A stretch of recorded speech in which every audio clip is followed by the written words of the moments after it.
ఓం శ్రీ మాత్రే నమః. ఓం శ్రీ జగన్మాత శక్తియే నమః. అందరికీ నమస్కారం. ఈ యొక్క వీడియోలో నేను చెప్పబోయే ఈ చిన్న పరిహారాన్ని ఎవరైతే చేస్తారో వారు కోరుకున్న కోరికలన్నీ కూడా నెరవేరుతాయి. ప్రతి మనిషికి కూడా కోరికలనేవి సహజం. కొంతమంది కొంచెం పెద్దగా ఉంటాయి, కొంతమందికి కొంచెం చిన్న కోరికలు కోరుకుంటూ ఉంటారు. కానీ ఆ చిన్న కోరికలు కూడా తీరనప్పుడు వారి యొక్క బాధ అనేది వర్ణాతీతం. వీరు వెంటనే ఎదుటివారిని పొడుచుకుంటూ ఉంటారు. ఎదుటివారిని పోల్చుకోవడం.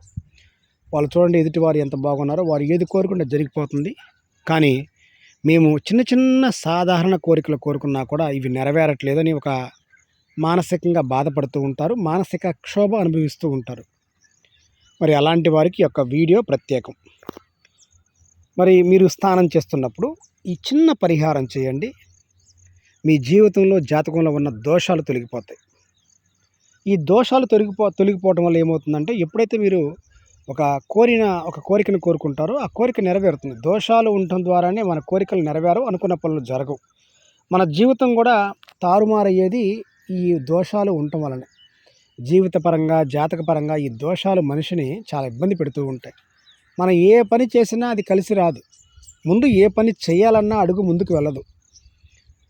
మనం ఏదైనా ఒక చిన్న కోరిక కోరుకున్నాం అనుకోండి, అది ఆ కోరిక అనేది పూర్తిగా నెరవేరదు. ఆ కోరిక దరిదాపుల్లో కూడా మనం వెళ్ళలేం. ఇలాంటప్పుడు చాలా బాధపడుతూ ఉంటారు. అసలు మమ్మల్ని ఎందుకు ఈ భగవంతుడు పుట్టించాడు, మా బ్రతుకెందుకు, మా జీవితం ఎందుకు, మా జాతకం ఇంతేనని వాళ్ళని వాళ్ళే నిత్యం కూడా నిందిస్తూ కూర్చుంటారు. మరి అలా ఎవరు కూడా బాధపడకూడదు. అందరూ బాగుండాలి. ఎవరైతే అక్క చెల్లెళ్ళు, అన్న తమ్ముళ్ళు ఉన్నారో వాళ్ళంతా బాగున్నారు. వాళ్ళకి తెలియదు పరిహారములు. చాలామంది అడుగుతుంటారు, ఏదైనా ఒక చిన్న పరిహారం చెప్పండి గురువుగారు అని చెప్పి. అలాంటి వాళ్ళకి పరిహారములు చెప్పాలి, వాళ్ళని బాగు చేయాలి అనే ఉద్దేశంలో మాత్రమే నేను నిత్యం కూడా ఇలా ప్రకృతిలో తిరుగుతూ, ఒక చోట కూర్చొని చెప్పకుండా ఇలా పావనక, పుట్రనక, పురుగనక ఇలా తిరుగుతూ అక్కడ నాకు కనిపిస్తున్న మొక్కలు, చెట్లు, వాటి ద్వారా ఆయుర్వేద రహస్యాలు, అలాగే వాటిని జీవిత జాతకపరంగా ఎలాగ మూలికా తంత్రాలు అవి కూడా 2 చెప్తూ ఉంటాను. మీరు చూడండి, మన ఛానల్లో అన్నీ 2 ఉంటాయి. మీకు ఏం కావాలన్నా ఉంటాయి. మరి నా యొక్క చిన్న విన్నపం ఏంటంటే, ఈ పరిహారం చెప్పబోయే ముందు నేను ప్రతి వీడియోలో చెప్తూ ఉన్నాను, మీరు కానీ మీ కుటుంబ సభ్యులు కానీ ఎవరైనా ఏదైనా మొండి సమస్యతో బాధపడుతున్నట్లయితే, చాలా కాలంగా మొండి సమస్యలతో, దీర్ఘకాలిక సమస్యలతో, అనారోగ్యం కానీ, జీవితం కానీ, జాతకం కానీ ఏదైనా మీరు సమస్యతో బాధపడుతున్నట్లయితే ఈ వీడియో కింద కామెంట్ రాయండి, గురువుగారు మేము చాలా కాలంగా పలానా సమస్యతో బాధపడుతున్నామని. ఒక్కసారి మీరు కామెంట్ రాయండి. మీ కామెంట్ని పరిశీలించి నేను మంచి పరిష్కారాన్ని మీకైతే చూపుతాను. గతంలో చాలామంది మొండి రోగాలు ఏమైతే ఉన్నాయో వాళ్ళకు కూడా నేను చేశాను, వాళ్ళు బాగున్నారు. మీరు కామెంట్ పెట్టడంలో తప్పేం లేదు. ఒక కామెంట్ మీరు పెట్టండి, ఫలితం చూడండి, మీకే అర్థమవుతుంది ఎలాంటి మీకు పరిహారం నేను చెప్తాను. ఛానల్ అనేది నడిపేది నేనైనా నడిపించేది మీరు అన్నట్టుగా మీరు పెట్టండి. మీ సమస్య ఏంటి, మీకు ఏ వీడియోస్ కావాలో చెప్పండి, అవే పెడదాం. మీకు నచ్చినట్లే నేను ప్రవర్తిస్తాను, ఎందుకంటే మీకోసమే నేను ఛానల్ పెట్టాను కాబట్టి. ఇప్పుడు చూడండి, ఈ పరిహారం స్నానం చేస్తున్నప్పుడు ఏం చేస్తే మన జీవిత జాతక దోషాలు పోతాయో ఈ వీడియోలో మీకైతే నేను చెప్పబోతున్నాను. వీడియో అద్భుతంగా ఉంటుంది, ముగింపు వరకు చూడండి, చాలా బాగుంటుంది. ఏదైనా పరిహారంలో సగం చూసి సగం చూడకుండా ఉండకూడదండి. చూస్తే మొత్తం చూడాలి, లేదంటే అసలు చూడొద్దు. మొత్తం చూడటం ద్వారా ఏమవుతుందంటే మనకు విషయం అనేది అర్థమవుతుంది విపులంగా. ఇదిగో చూడండి, ఈ పరిహారం కావాల్సింది ఏంటంటే లేత వేప చెట్టు, లేత ఇప్పుడే చిన్న చిగురు మొక్క.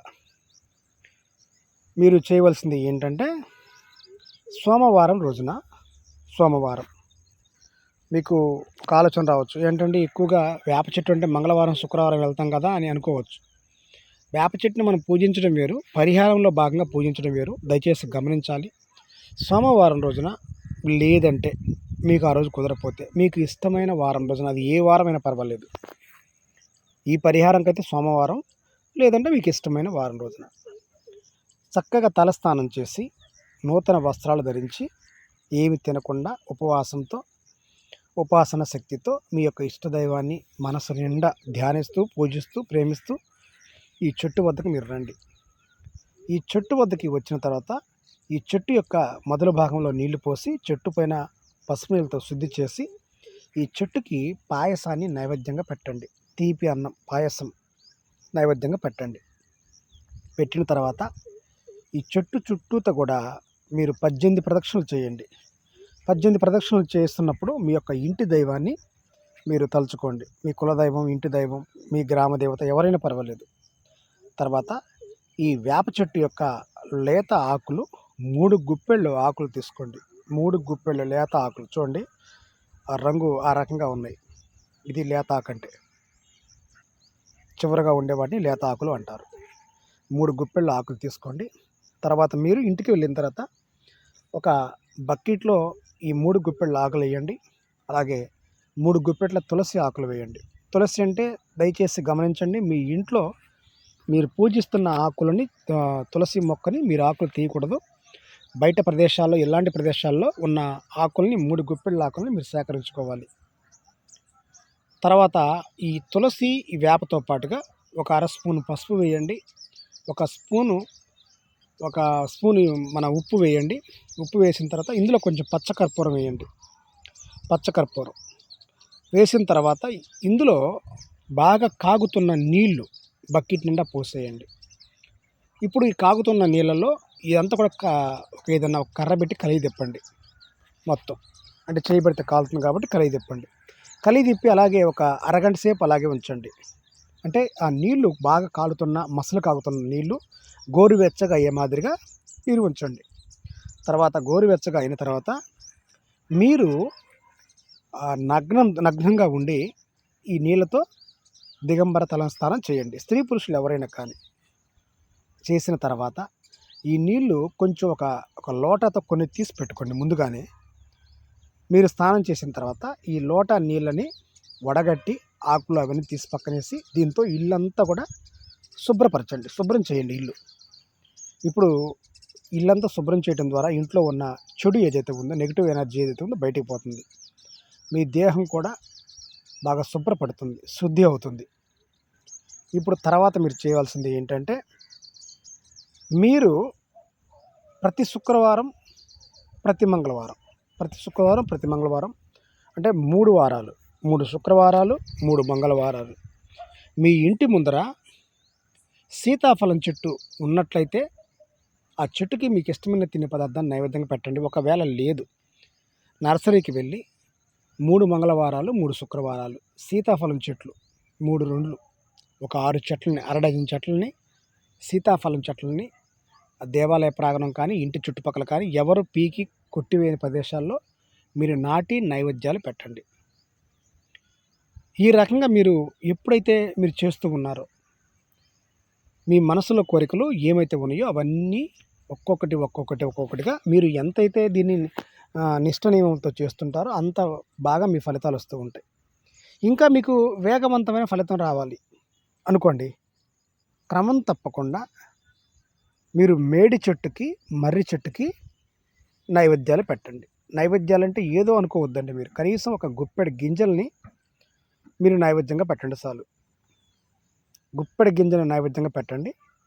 ఈ మర్రి చెట్టుకి, మేడి చెట్టుకి గుప్పెడి గింజలు నైవేద్యం పెట్టడంతోనే కాకుండా ఎక్కడైనా సరే తాబేళ్ళు ఉన్నట్లయితే, అంటే మనకి చెరువుల్లో, కుంటల్లో మనకు తాబేళ్ళు ఉంటాయి. వాటికి శనగపిండి ఉండలు చేయండి. శనగపిండిని తీసుకొని నీళ్ళలో కలిపేసి నీళ్ళలో ఆరబెట్టి బాగా ఉండ చేయండి. బాగా గట్టిగా రాయిలా అయిపోవాలి. ఎందువల్ల అంటే కొంచెం మెత్తగా ఉంటే నీళ్ళలో వేస్తే నానిపోతుంది. ఉండలు చేసామనుకోండి, మనం ఉండలు వేస్తే అవి కొంచెంసేపు అలాగే ఉంటాయి. నీళ్ళలో మునిగినా కూడా అవి అంత పోవు అన్నమాట, కరిగిపోవు. ఆ విధంగా చేయండి. ఈ విధంగా తాబేళ్ళకి మీరు శనగపిండి వేయటం ద్వారా, అలాగే మర్రి చెట్టుకి, మేడి చెట్టుకి నైవేద్యం పెట్టడం ద్వారా, ఈ వేప చెట్టుకి మీరు చక్కగా ఆకులతో, తులసి ఆకులతో దిగంబర స్నానం చేయడం ద్వారా మీ జీవితంలో, జాతకంలో ఉన్న దోషాలన్నీ తొలగిపోయి మీరు ఏవైతే మీరు కోరుకుంటారో, కోరికే కాదండి, కోరికలు ఎన్నైతే మీరు కోరుకుంటారో అవన్నీ కూడా ఒక్కొక్కటిగా నెరవేరుతాయి. ఇది వాస్తవం, యథార్థం. నమ్మకంతో చేయండి. చాలా అద్భుతంగా పనిచేస్తుంది. ఇది ఒక శక్తివంతమైన మూలికా తంత్రం. ఇది మీరు నమ్మండి. అలాగే ఇది మీరు నమ్మితేనే చేయండి తప్ప ఏదో ఒకసారి ప్రయత్నం చేద్దామని ఈ దైవిక విషయాలని ఒక ఎగతాళిగా, అపనమ్మకంతో చేయొద్దు. ఇలా చేయడం ద్వారా అది మహాపాపంగా కూడా అవుతుంది. కాబట్టి మీరు నమ్మకంతో చేయండి. ఇది మీకు దైవిక విషయం మీకు తోడుగా ఉంటుంది.